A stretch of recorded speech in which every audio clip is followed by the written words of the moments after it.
Paranormal Pendle podcast, coming to you from the heart of Pendle Witch Country in the northwest of England. My name is Craig Bryant, author, investigator and collector of stories. Join me as we take a journey into the paranormal, UFO sightings, cryptozoology and big cats.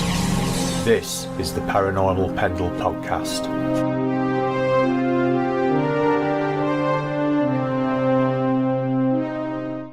Welcome to episode 31 of Paranormal Pendle, broadcasting to the Paranormal UK radio network at paukradio.com.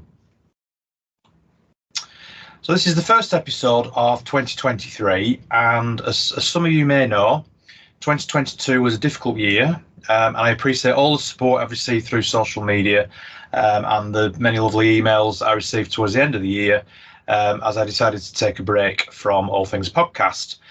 Now, hopefully the wait will be worth it, as I've got a fantastic guest on this episode, and I've also got a number of really great guests lined up over the next few months. So before I introduce my guest for this podcast, I'd just like to mention one of PAUK's driving forces, Mark Johnson, who is over the pond from where I live in the UK.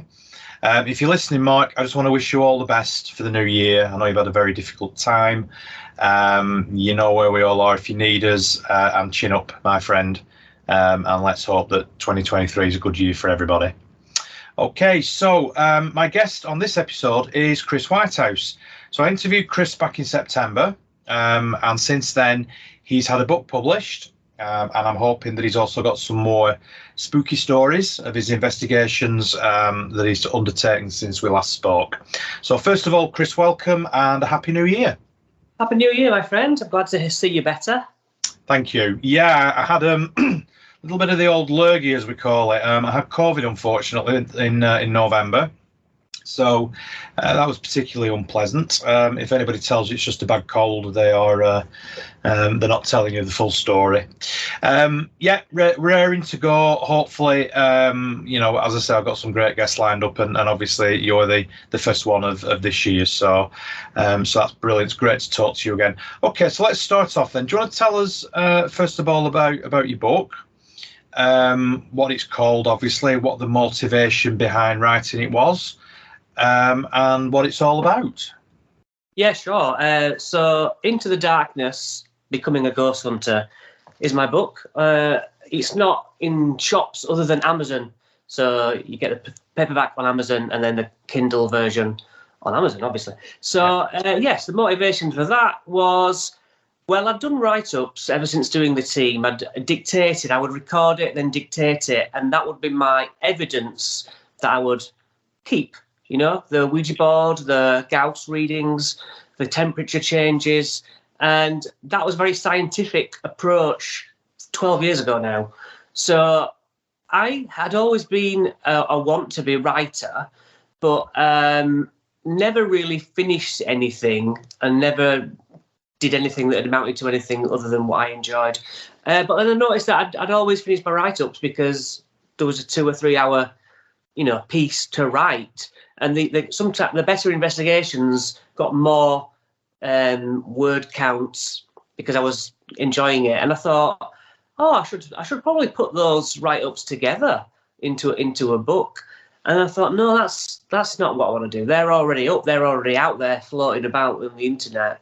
I thought, I'll just start from scratch. I'll talk about my youth and tell of my journey.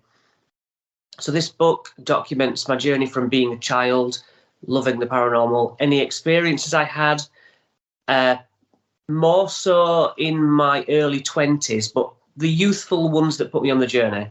Then a house that I didn't like and freaked me out, and had experiences there. Through to finally starting a team, skeptically. And there's some write-ups, like dictations, part of the write-ups in there, but I expand on my thoughts and feelings, and it goes right up to COVID, really, when we stopped. And now I'm starting to write the second book, which will be 4 years or whatever after that, began. So okay. So what was it then that first got you interested all those years ago in the paranormal? I had an experience when I was a child where I had the covers whipped off me in the middle of the night, and I looked to see a black shape hovering at the end of my bed with its arms out, and it's sort of like I say, hovering like a gingerbread man formation, arms and legs out, and that really terrified me. And then, obviously, you sort of saying to other people in the school playground, "I've had a ghostly experience. Have you ever had one?" No, I haven't, but I'm into ghosts. Well, yeah, so am I, and I want to learn more. I want to learn more about it and find, I was just into it in a very vague sense. I don't remember discovering the paranormal, but I do remember that first encounter, and then just basically, I guess I always wanted answers, and I was intrigued by it, and I was very much of a loner child, and the house that we lived in at that time gave me nightmares. And I'm not going to be saying, oh, I'm a sensitive, I'm a psychic. That's not where this is going. It's more, I'm not, I'm just a regular person without those gifts, and still like, oh, that was even probably worse, because I was like, am I imagining it? Or, maybe I was a fearful child. And obviously as you grow up, time passes and you start to think, I must have just been a scared child, like, kids are afraid of the dark and stuff. Yeah. But batted it away, really. Yeah, and then eventually, I suppose it's the imagination in it of children, really, that can sometimes, you can sort of scare yourself, can't you, at that age? Yeah, especially wandering around when you're small and everything's big. Do you know what I mean? And when I told my two brothers and my parents, I saw a ghost last night, I was terrified. All four of them just as you would be like, no, you didn't, you were dreaming. Right. When your kid comes down and tells you, you're like, well, you probably had a nightmare. And I'd even do it myself. You'd say you probably didn't. But so yeah, that really bugged me, because I was like, I totally get why you're saying that, but on this occasion, I did. So did they never see anything in the house then, or did they never admit to seeing anything in the house?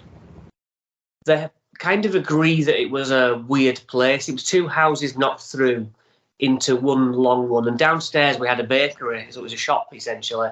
Okay. And upstairs was where we lived. But subsequently, we're talking a couple of decades later, I'm working and I meet a guy who says, "Oh, you're from Cullingworth, aren't you?" I said, "Oh, yeah." And he was like, it turns out we used to live in our house. So before us, and this guy's probably 25 years older than I was. Right. And so he was like, "Oh, it was really freaky. I didn't like it." Oh, and suddenly I'm like, well, I'm the kid. I can understand not liking it. He's much more. He was the dad of the house. Yeah. He was didn't like it, and that wasn't at all, because a girl who was on my street as a young teen, she ended up working there when it was all being refurbished. It was a nursery for children, and she was like the cleaner, and all of her cleaning products and supplies were in what was my mother's bedroom, along the dark corridor that I didn't like. And she said, my mother and me and the staff don't like going into that end room. It's like, exactly. So that really compounded it for me that I wasn't being daft, Yeah. There's definitely something. Yeah. Something going on in the house. Yeah, I mean, did this gentleman give you sort of any other indications of things that maybe he'd seen or no, felt? He hadn't seen anything. He was just scared, unnerved. Yeah, because I didn't like it. I didn't feel at home, and I was like, well, that's interesting, Yeah. So it was the atmosphere then more than anything. He wasn't thinking, oh, this is home sweet home. Some places, I guess, you just don't settle into. No, that's very true. So when you said that you sort of, as you grew up then, when you got into your 20s, you started to take more of an interest. Did you say you had some more experiences in your 20s? I moved out from my mother's and got my own house. Now, this house was not one that I wanted. It was given to me as part of a little bit of a deal. My grandma knew a lady, an old lady, who was selling up, not because she wanted to, but because she was going into a home. And it was like, oh, okay, well, we'll try and get a bit of a deal off her. Say, look, it's for my grandson. Can you knock a few grand off or whatever? So it seemed like the obvious choice, whether I liked it or not, that I'd be stupid to not take it as my first house. And it was one of those houses, like going to visit your grandma in the 70s or something, where all the furniture were just old lady. Yeah. And all the walls were old lady, the carpets. And there was just no getting out of it. You know, I'm 20, about to turn 21, in a really old lady's house. I was just like, I do not like this, but I guess we'll make something of it, you know? Yeah. So that feeling from the off, great having my own space. But anyway, then things started to take a turn for the weird. Now, I did have months probably, of getting used to the neighbours, getting used to the creaking of the house and the floorboards, and knew what to discount. Bearing in mind that I was deep into Most Haunted, you know, programs like that, anything ghostly, and always had been. So that was always a factor. Once you're watching programs like that, you're not very happy going to bed in the dark and taking the lights off. I was definitely like that, which is weird because I'm the opposite now. But yeah, I wasn't the ghost hunter I am. I was a ghost interest person, but definitely I'll probably watch something else before I go to bed, you know. Yeah, I remember myself and my wife lived in a very old cottage type house. Well, they call it cottage. It was a two down weaver's house cottage, really. And we used to watch Most Haunted. And there were a number of times where I didn't feel like going upstairs on my own to the bathroom. You know, it was, even though it was, you know, we know it was for entertainment purposes, there was definitely an atmosphere about it. And I do remember the one that they did at Pendle Hill. Probably, it was one Halloween, probably about, I don't know, more than, must be about 15 years ago now. I think it's actually out there on YouTube somewhere. And that was quite interesting because obviously it was in an area that I knew very well and I know very well. But there were definitely times where I was scared to sort of go upstairs to the bathroom on my own after watching it. Again, I think it was the house, as you say, you know, you get a feeling from the house, and we certainly got a feeling from that house as well. And as it transpired, there were things going on, but that's a different story. So again, it was a sort of feeling with you. Was there actually anything that you saw, anything physical, or was it just a feeling that something wasn't quite right? I would watch whatever I was watching and go to bed, and then I would hear like a noise from downstairs, voices, and so I'd get up and walk down and see that the TV was on, like 1 a.m. Right. And be like, well, I turned it off and went to bed. And it's unnerving that when you're stood alone and there's no lights on, you know, the TV's lighting up the front room and you're like, well, okay, that's weird. But maybe there's a timer that I've knocked on to come on.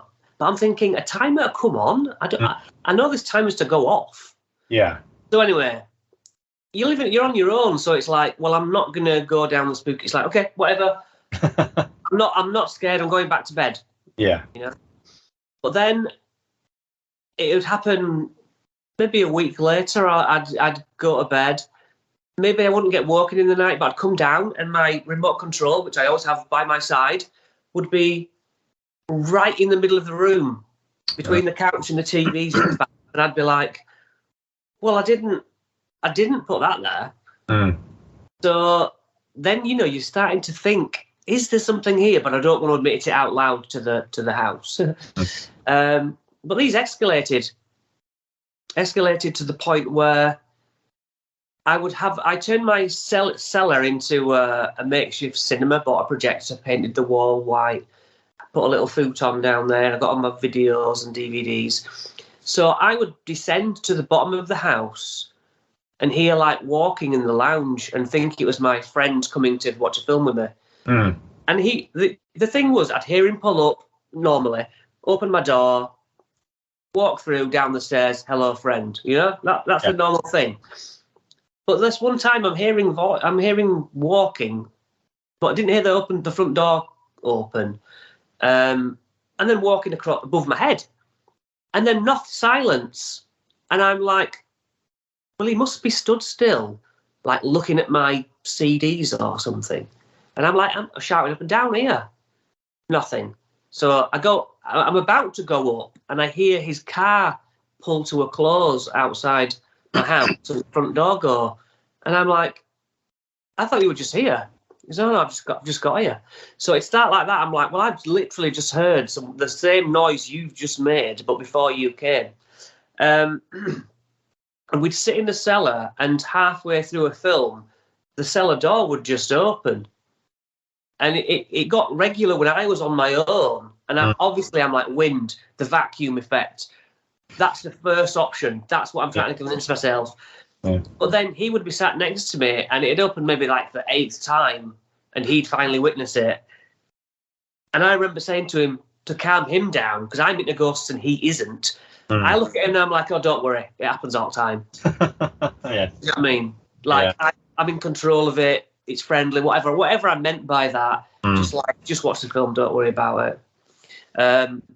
But then the door in my cellar wouldn't completely fit in nice, like a normal door shuts correctly. This kind of wedged into the frame. You could really pull it into the frame, but it was like, oh, well, it's wedged that hard, half shut, that it's fine. One time I left the cellar to make a cup of tea or something, I can't quite remember. And I pulled it shut more so than usual and said, try and open that then, as I'm confidently trying to regain my confidence of I'm in charge here. Went upstairs and I just heard this and the door be pulled out of its socket and open, and I just flew through the lounge, up the stairs, up the second set of stairs into the attic, and thought, well, I'm cornered now. I've got to go down. That's my only option. And this silence, I'm thinking, what is about to happen? Nothing. Just a very imposing. Well, I felt like I communicated with something then. I felt like I was having a two-way, battle in the world. But throw into the mix when I'd suddenly smell gas. And I'm like, oh, that's weird. Now, this happened on about 3 occasions, and I finally debunked that. When I was opening the fridge, it was 90 degrees to the cooker, and the fridge door would whack the hob buttons in and twist it. I debunked that. So I'm in this field of, am I just imagining it? Am I getting this ghost thing in my head because I'm into ghosts and not a ghost here, So, but then there'd be like, I'd be hungover and I would be sat in the middle of the floor rewinding a video cassette, waiting to watch a film. And I'm sort of resting my eyes like, oh my God, I feel rough, that sort of thing. Yeah. And I open my eyes and there's a dead mouse in front of me, its tail straight out, that wasn't there 30 seconds ago. Right. And it was like, you might think, well, that's just a dead mouse you didn't spot. It's like, it literally wasn't there. And then another day, there'd be a bird in my living room. And I'm like, where did the bird, why is there suddenly a bird in my living room? I'll open a window. I'm a blinds shut, windows closed, hermit of a guy, and so how did the bird get in? And that mouse, these things were like weird. Sorry to interrupt, did you have an open fireplace? Did you have an open chimney? No. So then my girlfriend at the time was around and she was completely skeptical.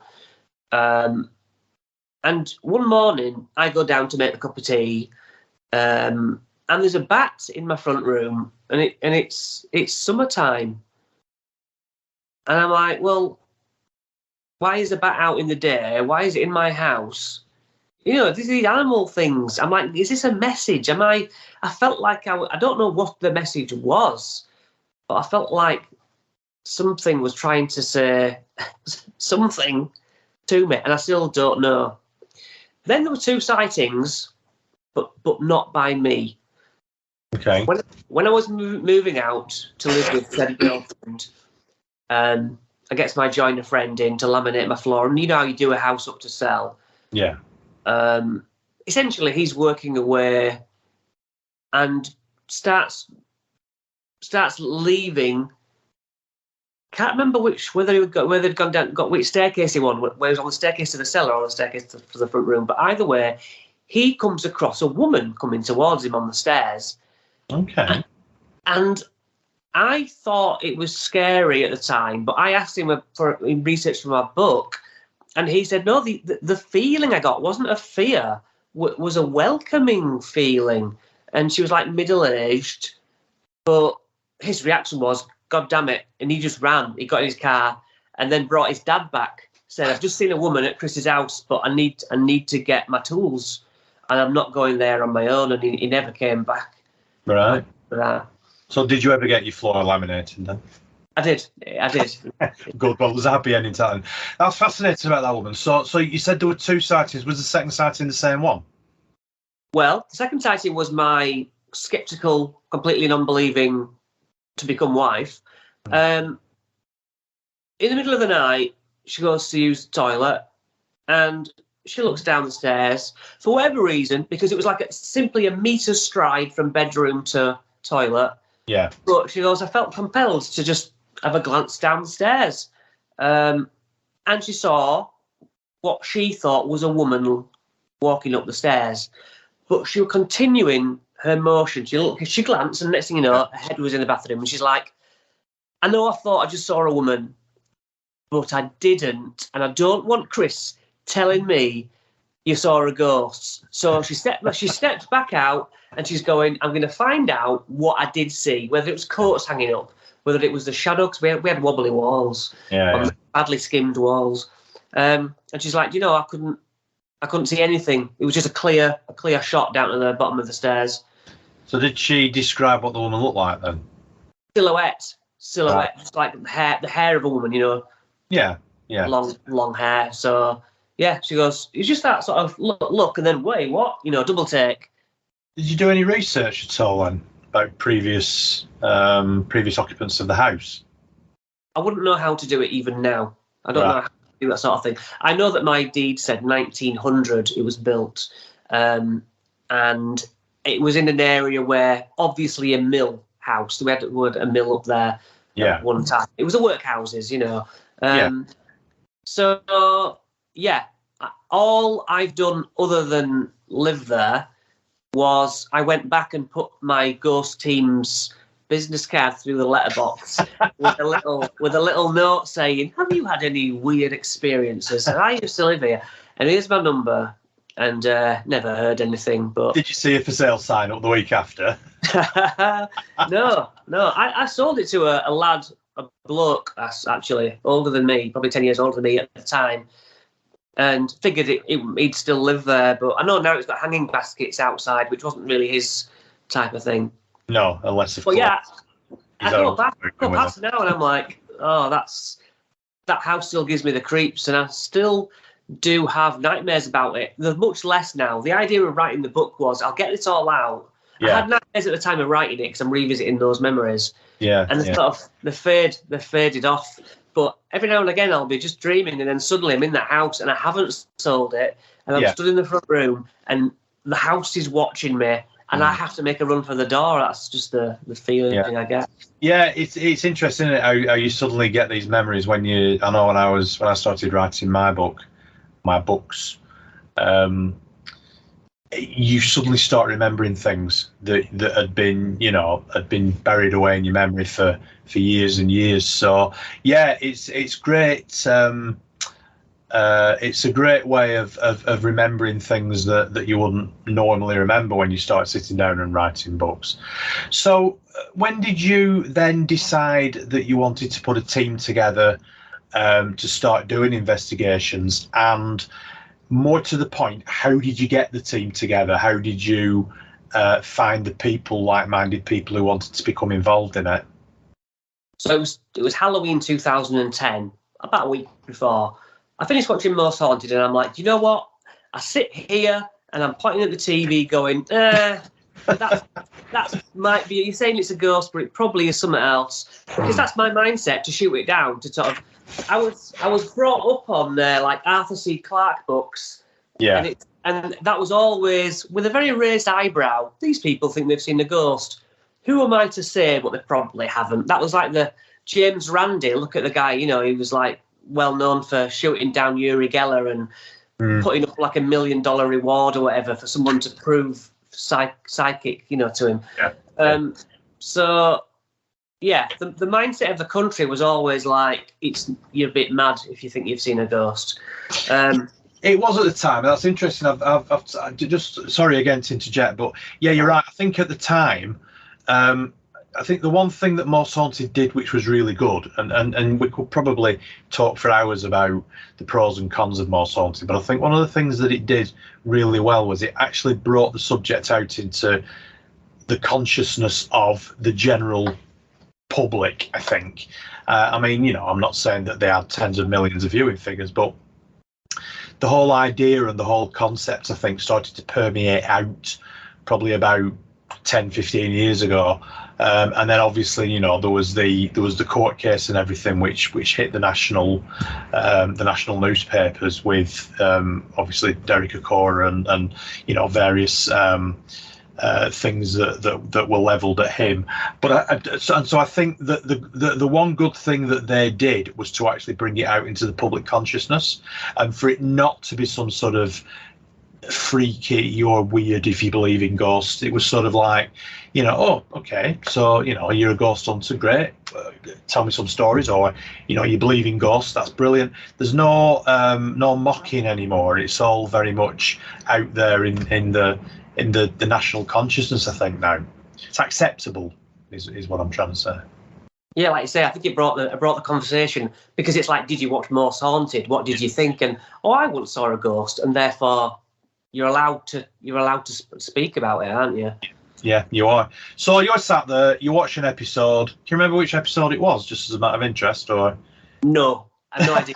I have no idea, but I know that it was Halloween 2010, and I'm thinking, right, Google ghost hunts. Now I knew there'd been some in Leeds, in asylums and something like that, and they're like £40 or £50. So I'm like, oof. Yeah. Like, will my wife allow me to spend that on something she didn't even believe in? Anyway, so I'm sat, because she wouldn't watch Most Haunted with me because it's all not even real. So she'd have gone to bed and I'll be Googling it. And what do you know, in one or 2 weeks' time on Halloween, there is literally one down the road in a mill.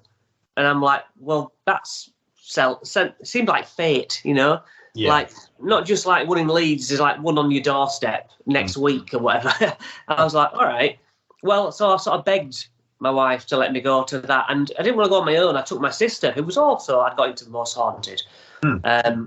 So we had this big discussion of, we will go and we will keep our eye on the team, because the team are probably there to fake things.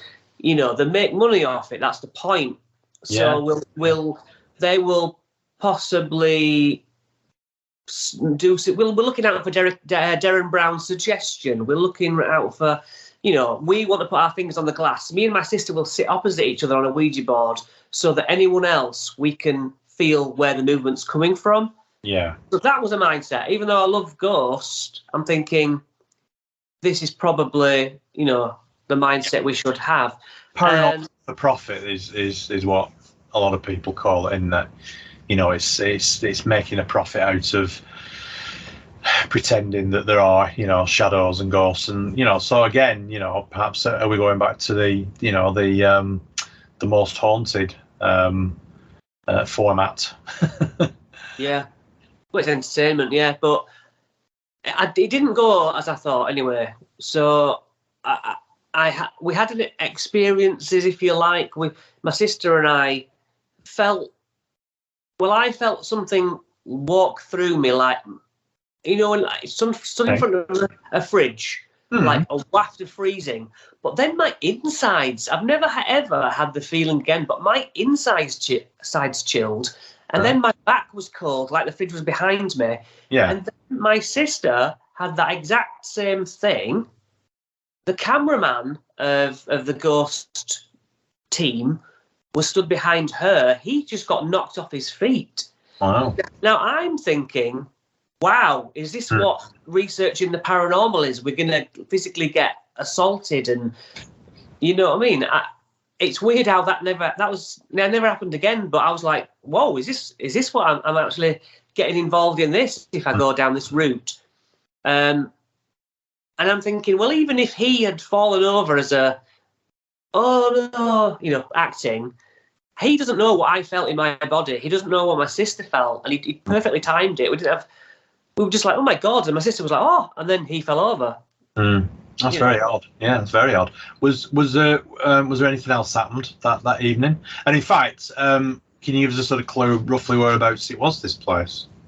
Yeah, absolutely. It's in Illingworth in Halifax. Okay. I think it's called, dare I say it wrong, Homefield Mills. Okay. Like that. It's in Illingworth. Yeah. Which is in West Yorkshire for people who don't. I'm sorry, don't know. No, it's fine. I'm talking to Craig because you're just down the road, like, you know what I mean. We're just over the hills, aren't we? Yeah. So we were all sat in a circle and talking about. We had a medium, obviously, so the medium's saying on what they can feel and suggesting to our brains what might be going on, and that's all fair enough. But supposedly he picks up on these children who used to work in these mills, and my right leg went really cold. And I'm like, well, that's weird.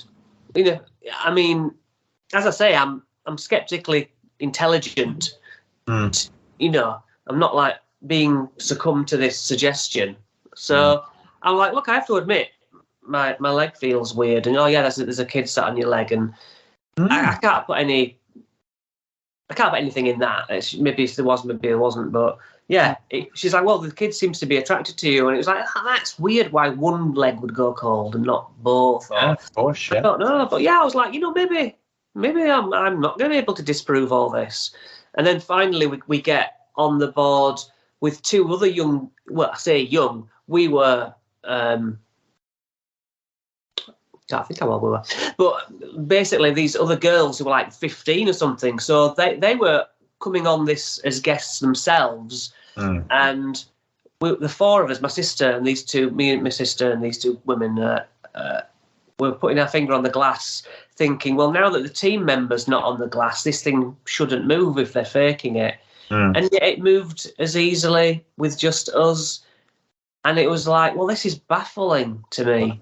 Yeah. You know, which made me, the follow-up the question is, how did I create the team? I followed on Facebook this group. I befriended the members. I went to see them privately. We spoke about, I want to build a team, and they'd tell me about cases and what happened on those cases, and I joined their Facebook group, and there was another woman who was the predominant commenter. So I messaged her and said, hey, where are you from? And she was like, Haworth, which is only down the road. Yeah, it is, yeah. And so the next thing you know, I'm going to meet up with Sue of my team, and I come across an advert for someone else in Haworth who is actually a ghost team. Right. I reach out to Pendle Paranormal, and Si is the runner, and he's like just the most welcoming person.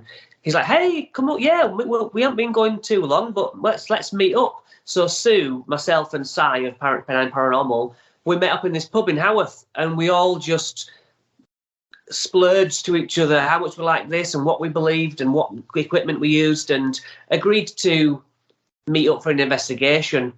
Now, Si of Pendle Paranormal was all scientific, no Ouija boards. He was very much like, the meter has to read what it is. I don't want us doing any medium shit, you know. But I was like, I've just done the Ouija board and I think there's something in it. And he was like taken with it straight away when we had what we had on our first night. He was like, well, that's just weird. I didn't think it would be, you know, so good. So yeah, the three of us started on our journey, and then through Facebook, it's just like, oh, I'm interested in the paranormal, and you know, people who were the most interested tended to get on the team, and then those basic people, the structure is still who my team is now through different versions and going away and coming back. But yeah, same bunch of friends really.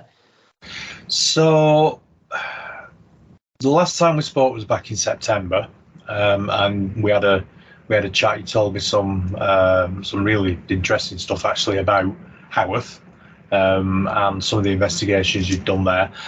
Where have you been doing your investigations since we last spoke? Did I mention York to you? Do you remember? Because we met the most amazing spirit called Sam in York, and he then travelled around with us. You said you were going to go back and do some further investigations. Yes. So did you go back?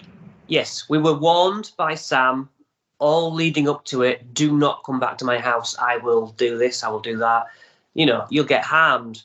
And it was just like really exciting at the time. You know what I mean? We were all like, wow, this could be really good, or nothing will happen. Yeah. It didn't happen how I thought it would. But so what turned out was we made friends with Sam in the end.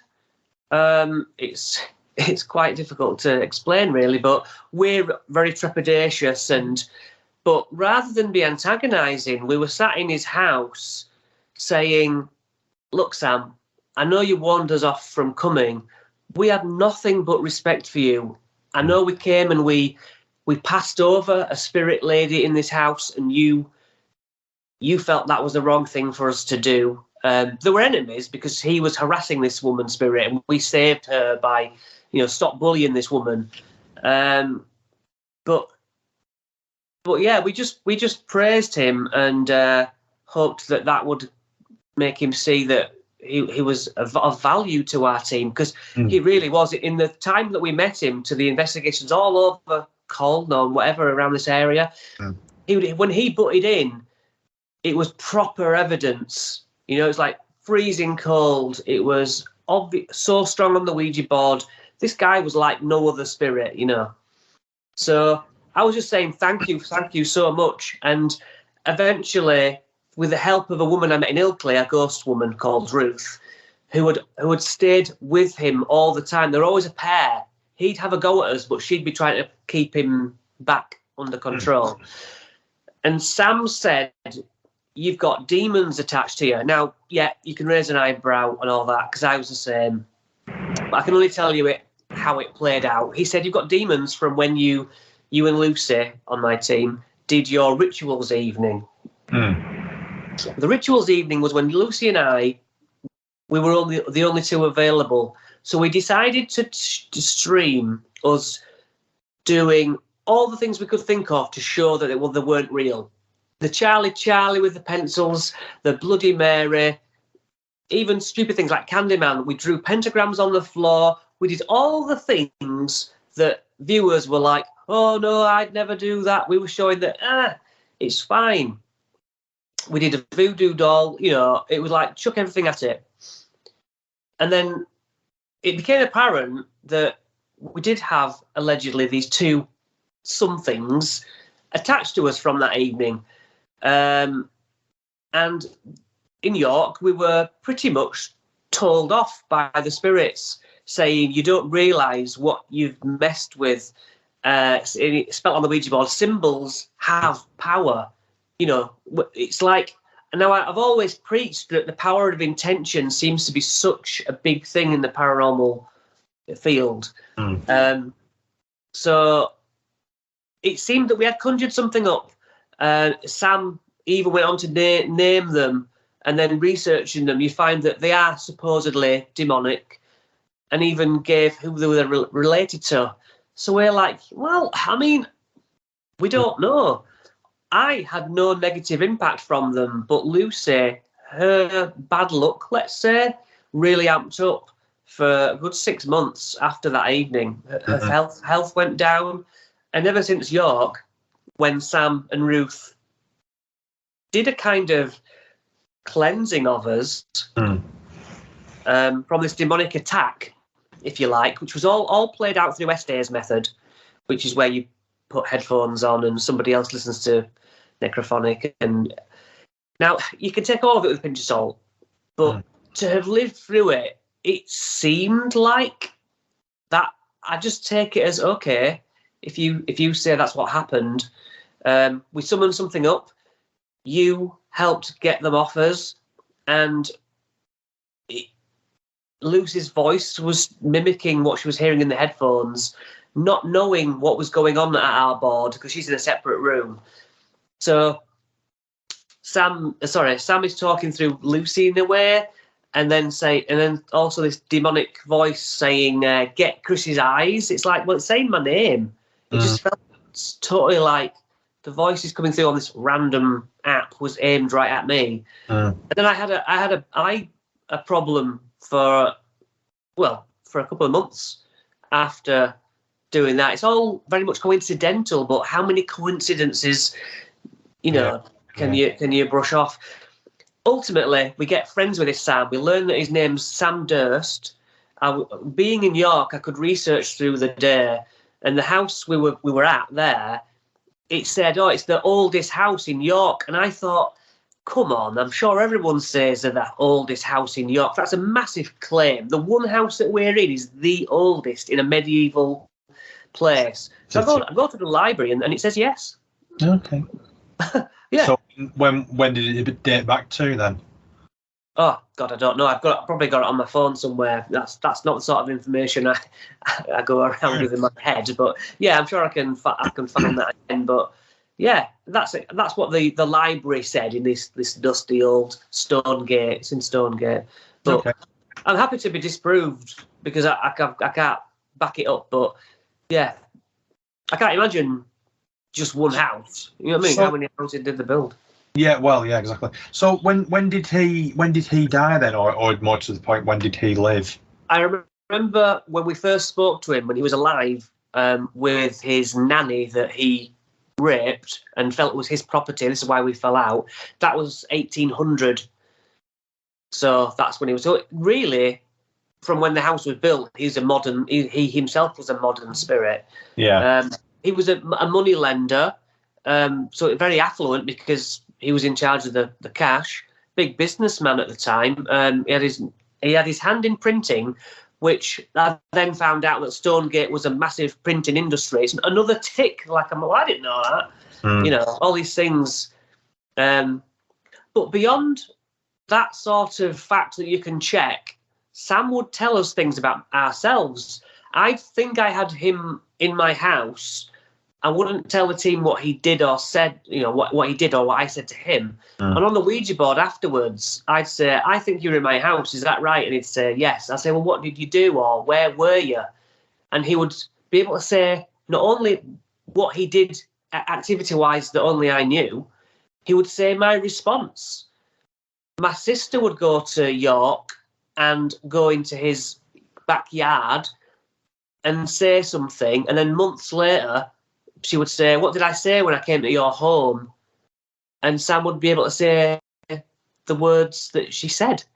And yeah, he did that with all of us. He'd give information about our children, that they'd done that day. And it's like he's always with you, watching you, or has access to that. And spirits that I've spoke to over the years all seem to have an existence out of our time. When we've said, okay, then, like if I'm on a Ouija board with you, Craig, I'd say, "Tell me what Craig's house number is." And if you did your house number, you'd say, "Well, Chris don't know my house number," but that is correct. And we've all had, I know we're close as a team, but I don't go as far as knowing their house numbers. And so, when they were all correct, it's like, what is this knowledge that we've tapped into? So how did he communicate with you normally then? Only on the Ouija board. We're not mediums. We're nothing like that. We're simply Right. what they convey through the Ouija board. That's our preferred method. So would you sort of hold a Ouija board session regularly then in order to be able to talk to him? And also, the other thing that just struck me as well, were you not sort of quite scared about the fact that he knew so much about your family and he was obviously following you around, he knew about your children? Did that not worry you somewhat? Whether I'm just ignorant to that sort of thing, we had a bit of a tussle with Sam. He'd give it all the threats, and so I'd take my finger off. We'd all take our fingers off the glass because that's when he would talk to us, because the Ouija board's our thing. And he'd threaten us, and I'd say, "Well, okay, then make a massive noise, or push me or something." And when you take your finger off the glass, we're not providing him with energy, and so then nothing would happen. And so I'd get more confident in going, "You say all these things, Sam, but without us giving you energy, you're powerless." Because we thought it was a bully. Whereas now my mindset is, he's probably in the right. I know that times were different and we're never going to agree on his actions. But I walked into his house, did seemingly get rid of a spirit that he thought belonged to him, then tried to banish him from his own home. How does he see me? You know what I mean? And that was disrespectful. And so we had him as this bully, and then he ended up helping us out in the end and giving us great activity. I'm like, you know what? I'm in the wrong, really. So yeah. You've sort of encroached on his existence. Was he aware that he was dead? Yeah, absolutely. And I said, "Look, do you want to be passed over? Because we've done that before. Do you want? He's stuck here." And he's like, "No, I'm king here. He's in a B&B. It's dressed up somewhat to be spooky because it just is spooky. So they've the people who own the B&B have doubled down and called it, the haunted chambers in York. All right. It's got a Ouija board what's magnetized, so as soon as you pull the planchette away, it flicks back to the middle, possibly spooking some people. Do you know what I mean? It's a bit of a haunted funhouse kind of vibe. But obviously we take our own equipment and we do our own methods. So he's got all these people coming in, half of them coming in and saying, "Well, this isn't haunted, it's nothing." But then other half saying, "Oh, I didn't like it, I've had all these experiences." 2 Mormons apparently booked, and then within 2 hours they says, "No, not staying there," for whatever reason. So you've got a 50-50 split of people actually saying, "Yep, it's all true, it's a horrible place." And seemingly some people that Sam said had done rituals or some stuff to actually elevate his power. That's why he was stronger than all the other spirits we'd ever found. He's got a complete, you think about his week, he's got 2 nights of one set of people, then another 2 nights of another, constant stream of energy coming through there to take. So I think that's why he was quite happy. "Thank you very much. Leave me here. Why would I want to move on?" So is he still with you at the moment then? Well, since we haven't done anything really since York, because the winter drew to a close and Christmas, and so now it feels like we've got both not only Ruth but Sam behind us, and we're starting a new phase next week to start some new investigations. And so our mindsets have changed. We've definitely got a different outlook and maybe a bit more. We thought we were respectful anyway, but we're going to be even more respectful. Like I say, think about their perspective of you as you're interrupting their place, their existence. Yeah, and hopefully we'll just, because the activity was getting crazy from the 10 years before, when you could always put a question mark over things that were happening.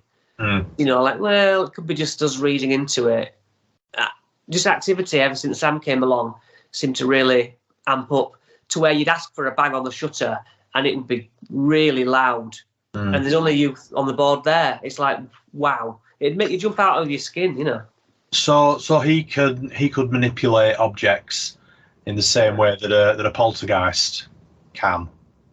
Yeah, I mean, I literally have had knocks which you don't expect. You ask every time for knocks to knock back, and you might get the cooling of a building, a tick, or a drip of a water. You're like, nah, that's not enough. That's nothing. To then suddenly go bang, and you're like, my God, I jumped because in all the years I've asked, that's not something that normally happens. But activity was ramping up and up. I'm asking and I'm getting, and so I want to see where that takes us. Every experience is a learning chance, isn't it? Opportunity. It is, yeah. So, where's your upcoming investigations going to be then? Have you decided where you're going? Well, we've been allowed to go to this mill where I've wanted to go for ages. Linked to where my brother used to work in Bradford. It's a wool mill. And after years of wearing the owner down, and I think even though he's skeptical, he was like, well, I know your brother, and you're obviously just like him, level-headed, and now you've piqued my curiosity because you're saying that you were a skeptic and now you're a believer. Then I'm curious. And so I've got, he's basically like, yeah, I will, you come in, I'll come along and see what you guys do. So finally I got the access to this mill, which even he himself, totally skeptical, said one time we were in with just one other guy on a weekend and we could hear the woolen, there's like carts on wheels, so heavy things get pushed around. And you could hear somebody walking with a cart all the way on the top floor above them. And they just went, oh, you know what, let's come back Monday. And these skeptical people. So there's something there. And then what's the week after? Come on, brain. It'll come back to me. But we've got somewhere the week after as well. So you've got quite a lot to look forward to in the new year then, and we'll have to come back again. We'll have to have another chat at some point in the future about your ongoing investigations. You've done some quite interesting ones very close to where I live as well. I know you mentioned you'd been to Stonyhurst Cemetery. The last chat we had, you were telling us about that. So yeah. I have to say, you've got some fascinating stories. Would it just remind us again the name of the book and where people can find it? Yeah, it's on Amazon only. Search Into the Darkness, Becoming a Ghost Hunter by Chris Whitehouse. And eventually you'll get further into the darkness, Becoming a Believer, the sequel, which takes the journey further on through these last few fantastic years. Yeah. Are you going to be talking about your relationship with Sam in that book? Yes, it'll be. There was another thing that happened in York, if I can just tell you that. Yeah, sure, yeah.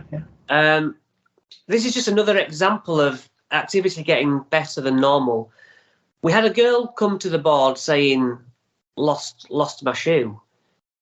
And we were like, you've lost your shoe? Who's lost your shoe? What, how old are you? Oh, I'm 7, I'm a girl. Lost my shoe, lost it, whatever. You're very young. Oh, where have you lost it? Oh, it's in the stream. Right. Why is it in a stream? We were also, what have you done that for? Being really playful and finding it amusing. And then starts talking about her dad and this other man she called the Hat Man. And as little elements of the story started coming up, she said, "Oh, it's a red shoe," and she was really obsessed with this shoe. And one of our streaming viewers, I saw a comment go up, and I went, "Oh, what was that?" And it turns out the person at home had actually put these details in, and it had brought up a real case. Right. And it was called the Red Shoe Murder in York, in the place where she. So then we're suddenly like, what? We're busy working, and then we got someone on the team who was sat away from the board to sort of start to look herself. So then she could see the real article of this unsolved murder, which is a cold case, and then the family were still looking for answers. And because she'd say, okay, then where did you die? Who found you? Where did they find you? And so was at the board, just like spelling it and going on the, but your young boy found her on the wasteland behind a house. And she's like, yeah, young boy. Looking at the article, all these things were right. And then she actually pulled up a picture of this girl, Norma Dale, can't quite remember. Yeah, and I said, don't show us the picture. I said, no, Norma, describe to us what it looked like. We haven't seen a picture. And she described her hair, her fringe. And so, yeah, when we saw the picture, just what made you go cold? You know, all these details that were accurate to a news article that we hadn't seen. Yeah. Wow, you could probably help the police then in some circumstances. They're not interested. No. Nope. Because even though the family, were looking out, it's like I contacted the papers and said, look, that news article that you did, I have information that came through a Ouija board. And you weren't interested. You're not answering. Fair enough. So, have you got a website, social media, YouTube? Yes, YouTube, Whitehouse Investigations, Facebook, Whitehouse Investigations, www.whitehouseinvestigations.co.uk. 10 years of write-ups are on there that I mentioned earlier. And, just give us a follow, please. That would be really beneficial. Yep, and also buy your book, of course. I would really appreciate that. Yeah. Fantastic. Yeah, great stuff. Well, it's been great talking to you, Chris. Thanks very much. As last time, really fascinating stories. Some really quite thought-provoking things that have happened to you over the years, and I'm sure they'll carry on. We'll definitely catch up again sometime in the future, especially when your second book, whenever that is. If you let me know when that's finished and out, we can catch up and have a chat about your follow-up book. One thing I will say to you about a follow-up book is it's a bit like that difficult second album that musicians often find when they've had a successful first album. Just enjoy writing it and enjoy putting all your stories down and all your experiences, and good luck with your investigations. Thanks, Craig. Thanks for having me back. No worries. Thank you. It's been my pleasure. Thank you. You can visit my website at www.craigbryant.co.uk. Paranormal Pendle will return, and remember to keep watching the shadows.